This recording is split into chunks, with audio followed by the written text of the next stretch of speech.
Maaari bang magsitayo muna ang lahat para sa ating panalangin? Binibini, maaari bang pangunahan ang ating panalangin? Amen. Maraming salamat. Magandang umaga mga mag-aaral. Bago ang lahat, nais ko munang ipakilala ang aking sarili. Ako nga pala si Binibining Reyna Awali, ang inyong magsisilbing guro para sa araw na ito. Bago magsiupo ang lahat, maaari bang pulutin muna mga basura na inyong makikita sa ilalim ng inyong mga upuan at pakiayos na rin ang mga hanin ng inyong mga upuan. Maaari na kayong magsiupo. Para sa araw na ito, narito ang ating layunin.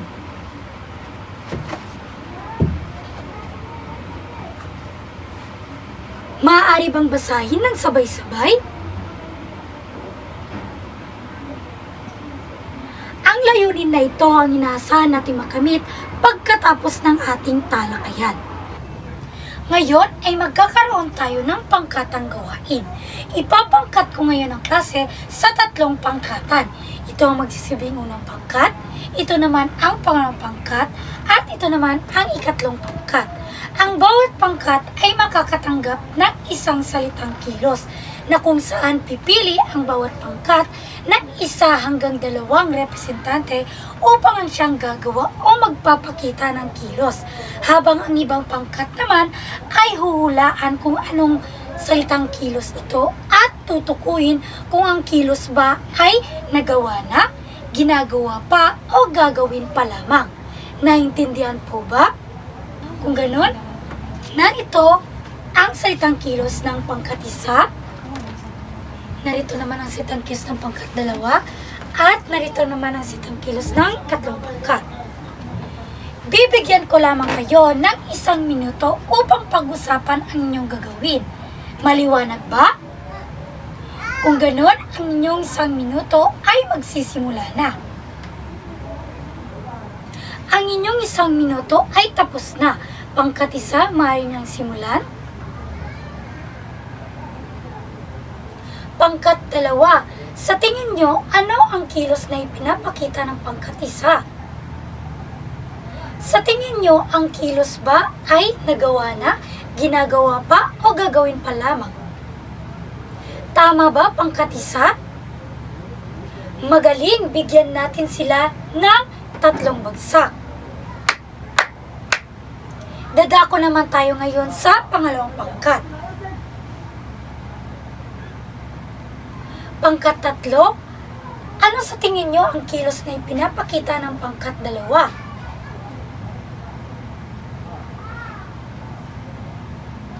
Sa tingin nyo, ang kilos ba ay nagawa na, ginagawa pa o gagawin pa lamang?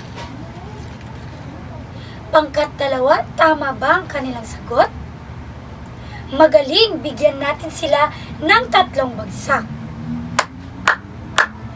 At para sa huling pangkat, maaari nang simulan.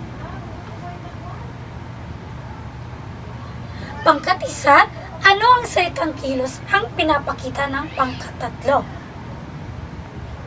Sa tingin nyo, ang kilos ba ay nagawa na, ginagawa pa o gagawin pa lamang? Tama ba pangkat 3? Magaling, bigyan natin sila ng 3 bagsak. Ngayon, class, base sa ating ginawa, sa tingin nyo, ano kaya ang paksang ating tatalakayin sa araw na ito? Binibini? Maaari? Sino pa ang may ideya? Ginoo? Magaling! Ang paksang ating tatalakayin ay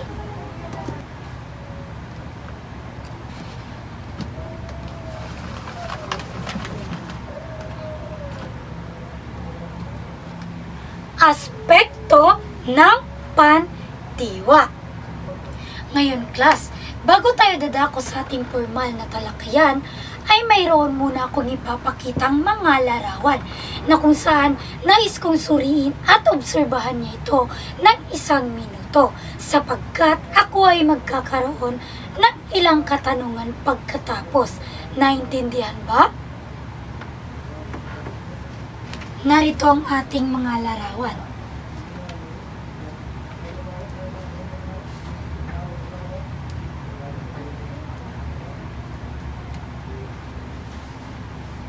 Ngayon, maaari nyo nang simulang obserbahan at suriin. Ang inyong 1 minuto ay tapos na. Para sa unang katanungan, ano ang ipinapakita sa mga larawan? Binibini? Maraming salamat. Tama po ang kanyang sagot. Ipinapakita sa mga larawan ang mga kilos na ginawa ng bata na kung saan kung ating mapapansin sa unang larawan, ang bata ay tapos ng kumain. Sa pangalawang larawan naman, ang bata ay kasalukuyan ng kumakain o kasalukuyan ng isinasagawa ang 1 kilos. Habang sa huling larawan naman, ang bata ay sisimulan pa lamang o hindi pa siya kumakain, ngunit sisimulan pa lamang kumain. Para sa pangalawang katanungan naman, kung ating susuriin mula una hanggang huling larawan, may pagbabago ba kayong napansin at ano naman kaya ang pagbabago nito? Binibini? Maraming salamat. Tama po ang kanyang sagot. May pagbabago sa mga kilos na ipinapakita sa bawat larawan na kung saan kung ating makikita, ang mga kilos ay nagpapahiwatig. Kung natapos na itong gawin, ginagawa pa o gagawin pa lamang. Ang tawag dito, class, ay aspekto ng pandiwa. Ano nga ba ang aspekto ng pandiwa? Binibini, maaari mo bang basahin?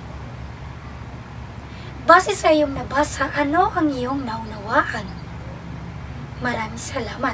Sa ibang salita, class, ang aspekto ng pandiwa ay tumutukoy sa panahunan ng 1 kilos na kung saan ito ay nagsasaad kung ang 1 kilos ba ay naganap na, nagaganap na o magaganap pa lamang o ang 1 kilos ay tapos ng ginawa, ginagawa na o gagawin pa lamang.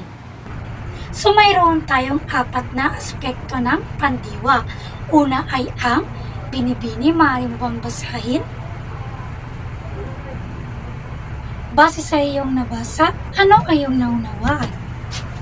Maraming salamat. Sa ibang salita, class, ang aspektong pangnagdaan o perpektibo ay tumutukoy sa kilos na tapos ng gawin o naganap na at nangyari na bago pa ang kasalukuyan. So mayroong iba't ibang panlapi na ginagamit sa pagbabanghay ng aspektong pangnagdaan o perpektibo. Ang mga panlapi o panlaping makadiwa ay tumutukoy sa mga panlapi na idinadagdag sa salitang ugat upang makabuo ng isang pandiwa. Ang salitang ugat naman ay tumutukoy sa pinakapayak na anyo ng salita na hindi pa nababago o hindi pa napapalitan ng mga panlapi.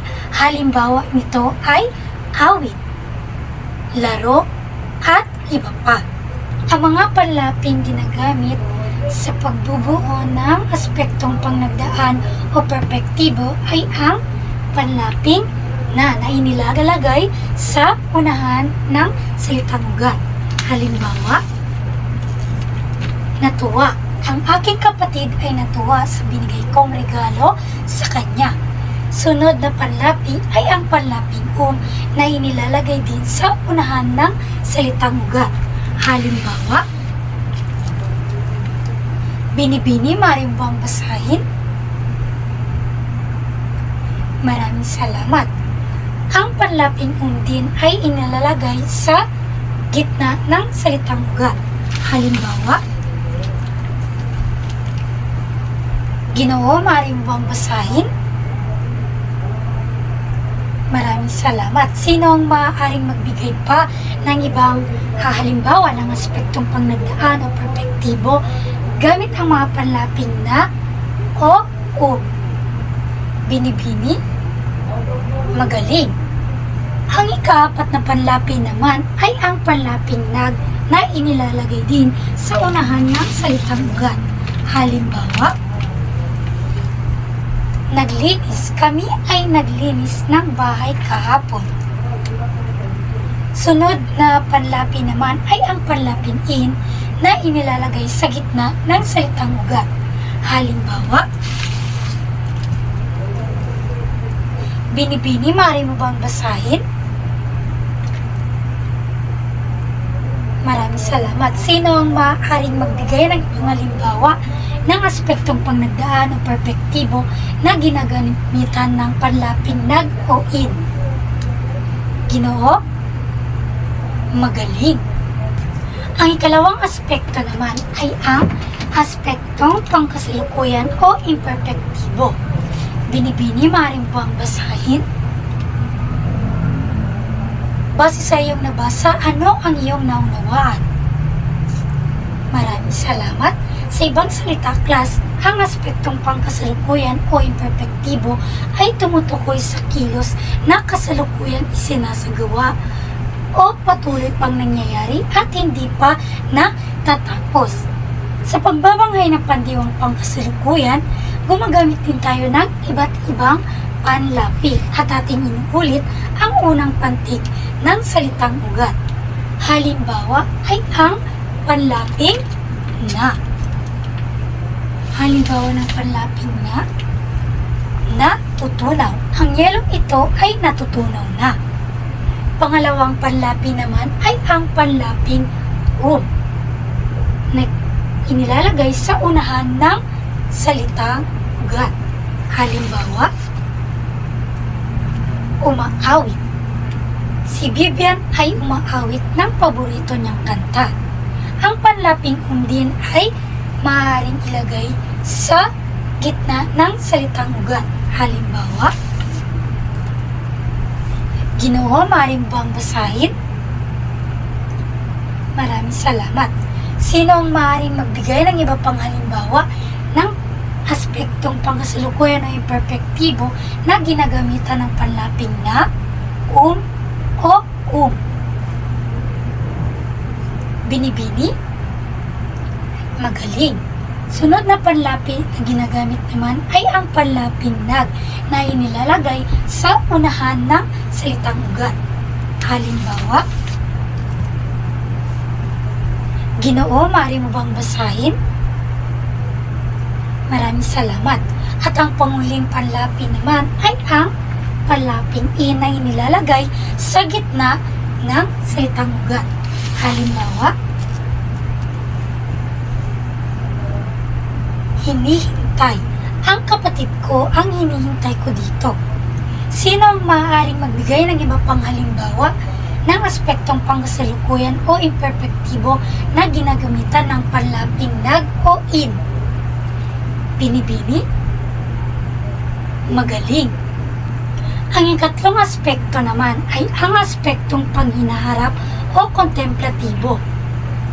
Binibini, maaari mo bang basahin? Base sa iyong nabasa, ano ang iyong naunawaan?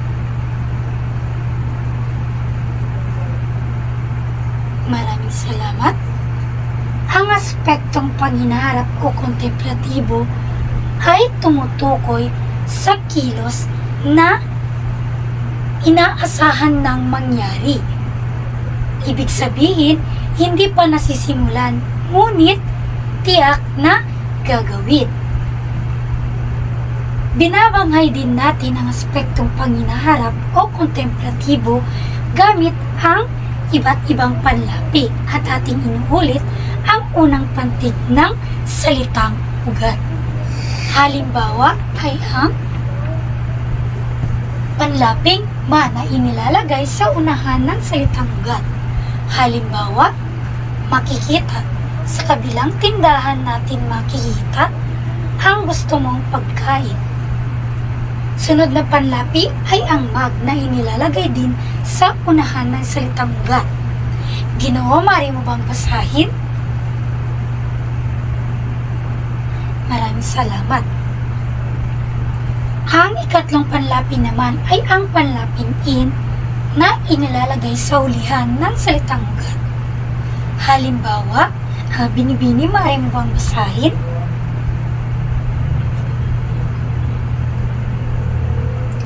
Maraming salamat. Sino ang maaaring magbigay ng iba pang halimbawa na ginagamitan ng panlaping ma, mag, o in sa aspektong panghinaharap o kontemplatibo?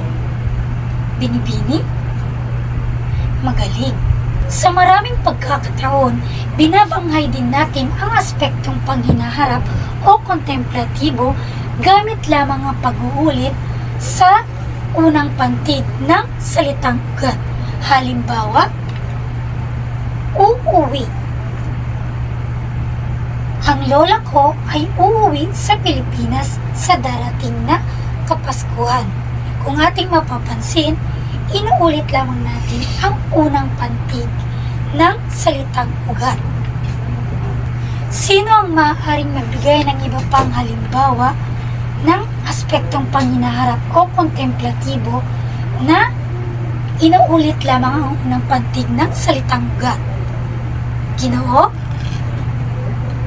Magaling. Ang huling aspekto naman ay ang perpektibong katatapos. Binibini, maaari mo bang basahin? Base sa iyong nabasa, ano ang iyong naunawaan? Maraming salamat. Sa ibang salita, class, ang perpektibong katatapos ay tumutukoy sa kilos na sandali pa lamang natapos o sandali pa lamang pagkatapos itong gawin o natapos na ang isang kilos ngunit kamakailan lamang. Nabubuo ito sa pamamagitan ng paglalagay ng panlaping ka at pag-uulit sa unang pantig ng isang salita. Halimbawa,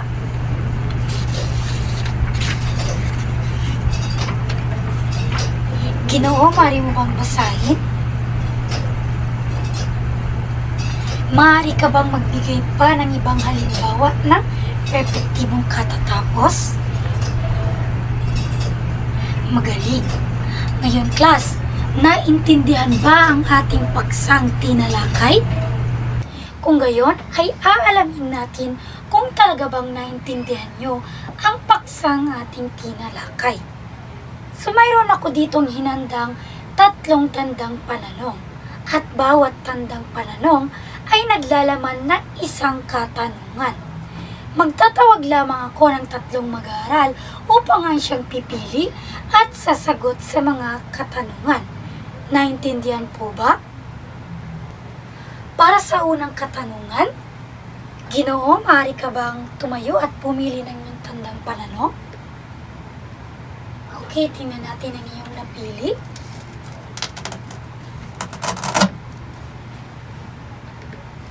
Okay, ang iyong napili ay naglalaman ng isang katanungan. At ang iyong katanungan ay, ano ang aspekto ng pandiwa? Magaling!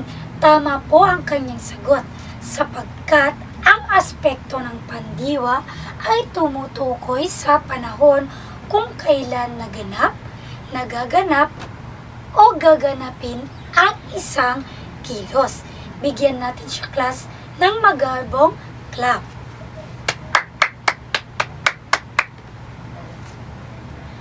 Para sa ikalawang katanungan naman, Ginoo, maaari ka bang tumayo at pumili ng iyong tandang pananong?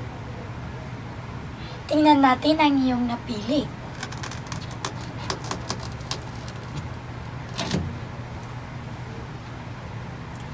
Okay, ikaw ay mapalad sapagkat ikaw ay ligtas sa katanungan.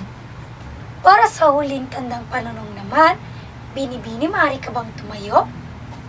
Tingnan natin ang iyong tandang pananong.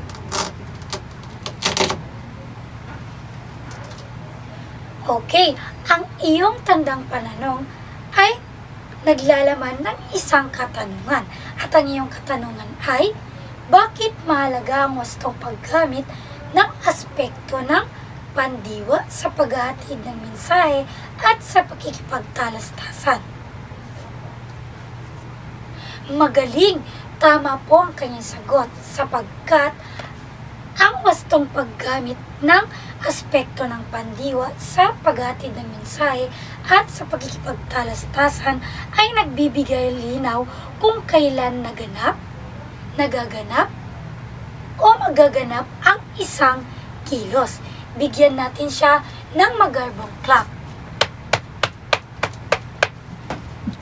Ngayon ay magkakaroon tayo muli ng pangkatang gawain. Ipapangkat ko ngayon ang klase sa dalawang pangkatan. Ito ang magsilbing unang pangkat at ito naman ang ikalawang pangkat. Ngunit bagay yun, maaari bang basahin ang ating panuto ng sabay-sabay?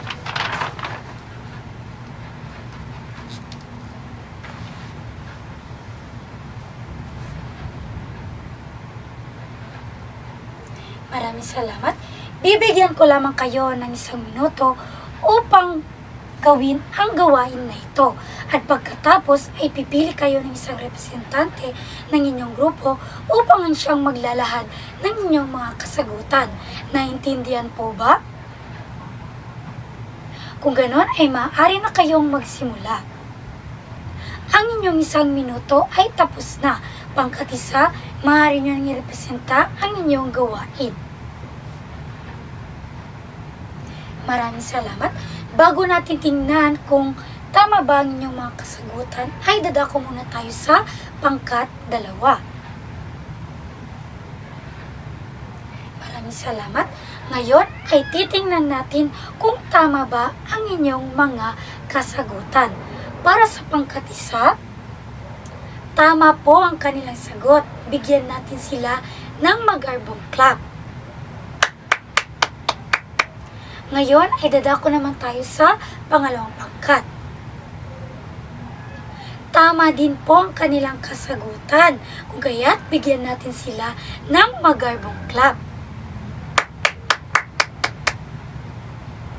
Ngayon ay magkakaroon tayo muli ng huling pangkatang gawain. Nais kong manatili lamang kayo sa inyong mga pangkat. Ang bawat pangkat ngayon ay makakatanggap ng isang watawat na siyang gagamitin ninyo mamaya para sa ating gawain. Narito ang watawat ng pangkat 1 at ito naman ang watawat ng pangkat 2. So mayroon po ako ditong hinandang mga pangungusap na kung saan bawat pangungusap ay may nawawalang pandiwa. Kinakailangan ninyong punan ng tamang anyo ng pandiwa batay sa aspekto na hinihingi nito. Kapag naipakita at nabasa nyo na ang mga pangungusap at handa na kayong sumagot, ay paunahan po ang mga pangkat sa pagtaas ng watawat na siyang magiging hudyat. At ang unang pangkat na nagtaas ng watawat ay ang siyang sasagot sa pangungusap. Ngunit bago iyon ay mayroon muna akong ipapakita sa inyo na kung saan dito ko ibabase ang magiging puntos ng bawat grupo para sa gawain na ito. Kung inyong makikita, mayroon ako ditong lalagyanan ng potato price. At bawat potato price ay may katumbas na 1 puntos sa bawat magiging tamang sagot ng bawat grupo na siyang may lalagay sa bawat lalagyanan ng grupo. Ang unang grupo na siyang may pinakamaraming price ay ang siyang hihirangin panalo para sa gawain na ito. Naintindihan po ba? Ngayon ay magsisimula na tayo. Para sa unang bilang, pangkat 1, kayo ang nauna. Ano ang inyong sagot? Tama. Tama ang kanilang sagot. Kung kaya't mayroon silang isang potato price.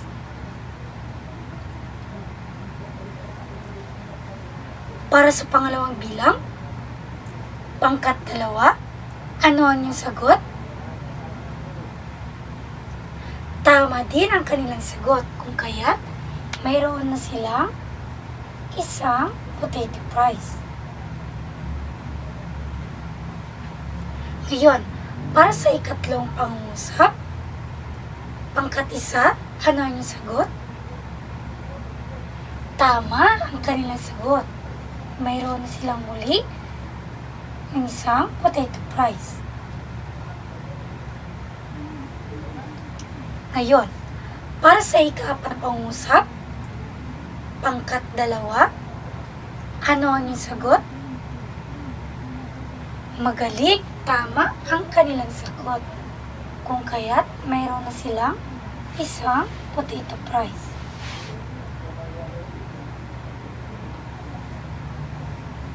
Ngayon, para sa ika-5 pangungusap, pangkat 1, ano ang iyong sagot?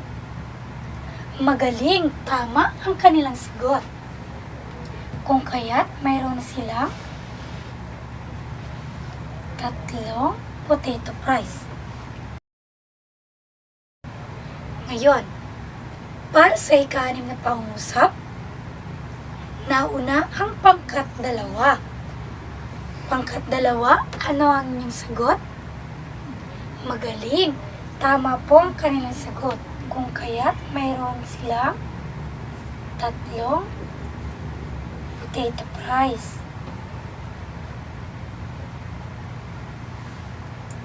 Ngayon, para sa ika-7 pangungusap, nauna ang pangkat 1. Pangkat 1, ano ang inyong sagot?